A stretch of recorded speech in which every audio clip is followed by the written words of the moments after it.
हे focus, उम्मीद है आप सभी लोग स्वस्थ होंगे। आपकी प्रिपरेशन जो है आने वाले सभी एसएससी और बैंकिंग एग्जामिनेशन के लिए बहुत अच्छी चल रही होगी।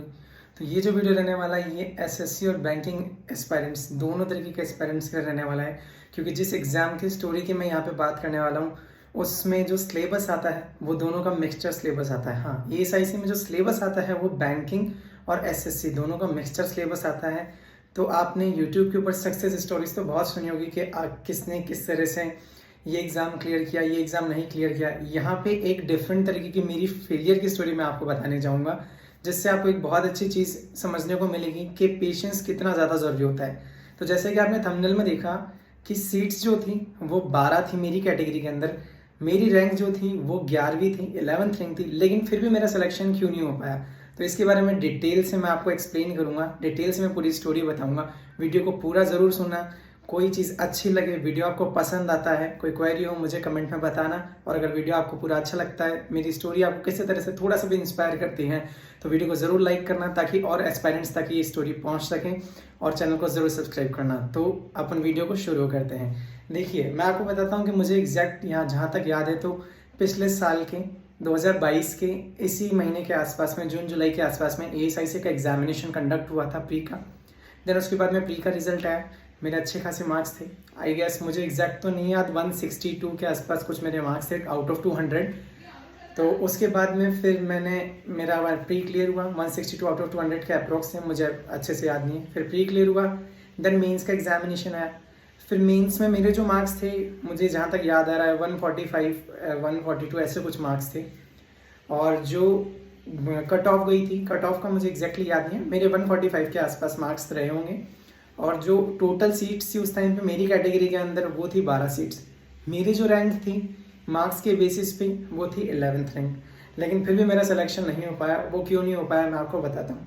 क्योंकि मेरे बाद के जो दो कैंडिडेट्स थे, मेरे फॉर एग्जांपल 145 मेरे अगर मार्क्स हैं, तो मेरे बाद के जो कैंडिडेट्स थे, दो कैंडिडेट्स जस्ट 12th और 13 रैंक वाले, उनके भी मेरे ही बराबर मार्क्स थे। That is exactly 145। मेरी कैटेगरी के जो दो कैंडिडेट्स थे उनके एग्जैक्टली 145 मार्क्स मान लो, इतने क्या मार्क्स उनके थे। लेकिन उन दोनों का सिलेक्शन हो गया और मैं ऑटोमेटिकली 2 रैंक ऊपर खिसक गया। मेरी 11वीं रैंक थी, लेकिन मेरी रैंक हो गई 13वीं रैंक, 13th रैंक। और सीट्स जो टोटल थी 12, तो उन दोनों का सिलेक्शन हो गया 12 रैंक तक, लेकिन मेरा नहीं हो पाया। और वो इसलिए नहीं हो पाया, मैं आपको बताता हूँ कि मेरी जो एज थी वो मेरा डेट ऑफ बर्थ 2000 और उनका जो डेट ऑफ बर्थ था उनका 97 और एक का शायद 96 ऐसे कुछ था, मुझे अच्छे से याद नहीं है, एक का ही मुझे याद है। तो उनका जो डेट ऑफ बर्थ था वो मुझसे बड़े थे 2-3 साल एज में। और आपको पता है कि गवर्नमेंट जॉब एग्जामिनेशन के अंदर था, चाहे आप कोई सा भी एग्जामिनेशन दो, चाहे बैंकिंग दो, रेलवे दो या एसएससी दो या कोई सा भी एग्जामिनेशन दो, अगर दो कैंडिडेट्स के मार्क्स सेम होते हैं तो फिर उनका जो सेकंड क्राइटेरिया होता है वो होता है कि उनके एज फैक्टर पे जो बड़ा होता है उसका सिलेक्शन माना जाता है, और जो छोटा होता है जिसकी एज कम होती है उसका सिलेक्शन वहाँ पे नहीं माना जाता। तो वो जो दोनों कैंडिडेट्स थे वो मुझसे एज में बड़े थे 2-3 साल, इस वजह से उनका सिलेक्शन हुआ। लेकिन मेरा सिलेक्शन मार्क्स आने के बाद में भी नहीं हो पाया। उसके बाद में बुरा तो बड़ा लगा, लेकिन फिर पेशेंस रखा, क्योंकि उम्मीद थी कि आने वाले 2 सालों तक एएसआईसी का मुझे पता था कि वेटिंग लिस्ट निकलती हैं, तो कभी ना कभी अगर कोई कैंडिडेट ज्वाइन नहीं करता है या फिर ज्वाइन करने के बाद में किसी कैंडिडेट का मेरी कैटेगरी में दूसरी जगह सिलेक्शन हो जाता है और एएसआईसी जब वेटिंग लिस्ट निकालेगा तो उसमें ज़रूर पहला नाम मेरा होगा, क्योंकि 13th रैंक ही मेरी थी। तो पेशेंस बहुत रखा। नवंबर के आसपास में इसका रिजल्ट आया था, नवंबर 2022 में। और अभी भी पिछले 5-6 दिन, 4-5 दिनों पहले ही मेरे पास एएसआईसी की तरफ से डॉक्यूमेंट वेरिफिकेशन का मेल आया।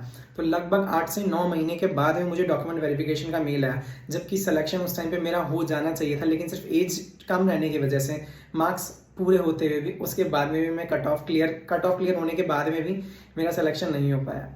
तो इसके लिए देखिए, मैं आपको एक चीज़ बताना चाहता हूँ कि आपको सक्सेस तो बहुत सुनने को मिलेगी, किसी ने इस तरीके से एग्जामिनेशन क्लियर कर लिया, उस तरीके से ये सोर्सेज फॉलो कर लिए, लेकिन फेलियर बहुत ज़्यादा आपको जानना ज़रूरी है कि ज़रूरी नहीं है हमेशा आपको लाइफ में सक्सेस ही मिलेंगे। आप देखते होंगे कि मेरे यूट्यूब चैनल के ऊपर ASIC selected, IBPS, SSC, CGL selected, लेकिन वो सिर्फ 3 ही एग्जामिनेशन मैंने नहीं दिए हैं अभी तक। मैंने अभी तक बहुत सारे एग्जामिनेशन दिए, बहुत सारे एग्जामिनेशन के अंदर मैं फेल भी हुआ। बैंकिंग का मेरा पहला एग्जामिनेशन था, मुझे आज भी याद है, आरआरबी पीओ का मैंने एग्जाम दिया था। वो फर्स्ट एग्जामिनेशन मेरा क्रैक में नहीं कर पाया था और मैं उसमें प्री भी क्लियर नहीं हुआ था। उसके बाद में एसएससी फील्ड का मेरा जीडी फर्स्ट एग्जामिनेशन था बहुत पहले, जब मैं शायद एलिजिबल भी नहीं था आई गेस एज के वाइज में, वो मेरा क्लियर हो गया था, बट ऑल द मैं एज से एलिजिबल नहीं था, तो मैं आगे फिजिकल में नहीं गया था एसएससी जीडी में। तो एसएससी जीडी में मैंने फर्स्ट टाइम में जब बहुत पहले दिया था तब क्लियर किया था, लेकिन बैंकिंग का मेरा पहला क्लियर नहीं हो पाया था। इसी तरह से बहुत सारे एग्जामिनेशंस थे जो मैंने दिए। ऐसे एस्पायरेंट्स जो होते हैं, जब आप यूट्यूब पे देखते हैं किसी की स्टोरी, किसी फैसिनेटिंग स्टोरी जब आप सुनते हैं कि किसी एस्पायरेंट ने इतने सारे एग्जामिनेशन क्लियर कर लिए, और आप इस चीज़ को सुन के उसके पीछे ये चीज़ लग जाते हैं कि हम भी पूरी तरह से क्लियर करेंगे। बिल्कुल आपको करना चाहिए, आपको हार्डवर्क और डिटर्मिनेशन तो रखनी चाहिए, लेकिन एक फैक्टर ये चीज़ भी याद रखना चाहिए कि कई एस्पायरेंट्स ऐसे होते हैं जो मेहनत करते हैं लेकिन उनका सिलेक्शन नहीं हो पाता, और उस चीज़ में आपको बिल्कुल भी निराश होने की ज़रूरत नहीं है, क्योंकि कुछ का सिलेक्शन होता है और बहुत ज़्यादा लोगों का सिलेक्शन नहीं होता है। इस चीज़ को भी आप अपने माइंड में ज़रूर रखिए, क्योंकि आपको सक्सेस स्टोरीज पूरी जगह यूट्यूब पे सब बताएंगे, लेकिन फेलियर स्टोरीज खुद की कोई नहीं बताएगा, कोई भी यूट्यूबर, कि वो किस तरीके से फेल हुआ, कितने एग्जामिनेशन में उसका नहीं हुआ। तो उम्मीद करता हूँ कि ये जो पेशेंस मैंने रखा 8-9 महीने तक, कि मेरा एग्जामिनेशन में सिलेक्शन होने के बाद में भी नहीं हो पाया, उसके बाद में भी मैंने प्रिपरेशन कंटिन्यू रखी। एक दिन के लिए भी मैंने बीच में प्रिपरेशन स्किप नहीं की कि चलो अब नहीं हो पाया तो अब नहीं होगा यार, कि एग्जामिनेशन के इतने क्लोज, जब कट ऑफ भी क्लियर कर दी उसके बाद में भी मेरा नहीं हो पाया। तो उस चीज़ को लेकर भी मैंने ये नहीं सोचा कि नहीं अब मुझसे नहीं होगा, आगे जब इतना पास में आ गया फिर भी सिलेक्शन नहीं हो तो आगे जाके क्या होगा, मैंने ऐसा बिल्कुल भी नहीं सोचा। तो आप ये मत सोचना कि अगर आप किसी एग्जामिनेशन के पास आ जाते हो और आपका एग्जामिनेशन रुक जाता है। मैं एक और एग्जामिनेशन की आपको छोटी सी बात बताता हूँ कि मैं किसी जगह एग्जामिनेशन देने गया था और सिर्फ 0.25 की वजह से, मैं आपको बताता हूँ एग्जामिनेशन का नाम था उसका सुप्रीम कोर्ट का जूनियर कोर्ट असिस्टेंट एग्जामिनेशन होता है, जिसकी टाइपिंग बहुत टफ आती है। 97% उसमें एक्यूरेसी चाहिए होती है। तो मेरी टाइपिंग अच्छी खासी एक्यूरेसी से, अच्छी खासी स्पीड से क्लियर हो गई थी। 97+ एक्यूरेसी मेरी थी, स्पीड भी अच्छी खासी थी, वो क्लियर हो गई थी। बट जो मार्क्स थे मेरे, वो 0.25 की वजह से मेरी कट ऑफ क्लियर होने के बाद में भी रह गई थी, क्योंकि कंपलसरी सब्जेक्ट होता है उसमें कंप्यूटर, उसमें मेरी कट ऑफ तो क्लियर हो गई थी ओवरऑल सब्जेक्ट की, बट कंप्यूटर के जो मार्क्स वो 0.25 कम थे, जिस वजह से मेरी सिलेक्शन उसमें रुक गया था। तो ऐसे ही एस्पायरेंट्स के जो भी आप यूट्यूब पे देखते हैं, यूट्यूबर्स या कोई भी, बहुत सारे उनकी जर्नी, आप ये बिल्कुल भी मत सोचिएगा कि एक बार आप एग्जामिनेशन दे दिए उसके बाद में आपका सिलेक्शन नहीं हो तो आप नहीं कर सकते। अगर आप कट ऑफ के पास में आए हैं तो इसका मतलब आप में वो बात है कि आप एग्जामिनेशन क्लियर कर सकते हैं। तो कंटिन्यूस आपको, जो एक ही चीज़ मैं आपको बताऊंगा इस स्टोरी के थ्रू, कि आपको कंटिन्यूस प्रिपरेशन रखने की ज़रूरत है। अगर आपका आज सिलेक्शन नहीं हुआ लेकिन आप कुछ सीख के थोड़ा सा तो आगे आ चुके हैं, आपको थोड़ी और जर्नी क्लियर करनी है और आप वो बॉर्डर लाइन क्रॉस कर जाएंगे जहां आपको सिलेक्शन मिल जाएगा। तो उम्मीद करता हूँ आपको मेरी ये SIC UDC की स्टोरी पसंद आई होगी।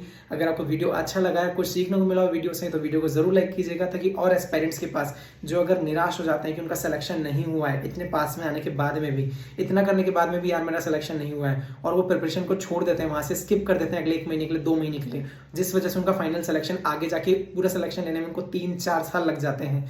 अगर उन पेरेंट्स तक ताकि ये स्टोरी पहुंच सके, वीडियो को लाइक कीजिएगा, ताकि वो भी इस चीज़ को सुने और उनको समझ आए कि सबसे बड़ी जो गलती करते हैं पेरेंट्स वो यही होते हैं कि बीच में अपनी प्रिपरेशन को स्किप कर देते हैं कुछ टाइम के लिए, जिस वजह से उनका जो रिदम बना हुआ होता है प्रिपरेशन का वो टूट जाता है। तो वीडियो अच्छा लगा तो वीडियो को लाइक कीजिएगा और चैनल को सब्सक्राइब कीजिएगा। कोई और वीडियो चाहिए हो, कोई चीज़ के बारे में डाउट हो, किसी सब्जेक्ट के बारे में, किसी एग्जाम के बारे में कोई क्वेश्चन हो, तो वीडियो के कमेंट बॉक्स में कमेंट कीजिएगा, या नीचे मेरी इंस्टाग्राम आईडी आपको दिख रही होगी, उस पर आप मुझसे इंस्टाग्राम पे कनेक्ट हो सकते हैं। तो ऑल द बेस्ट आपके सभी एग्जामिनेशंस के लिए।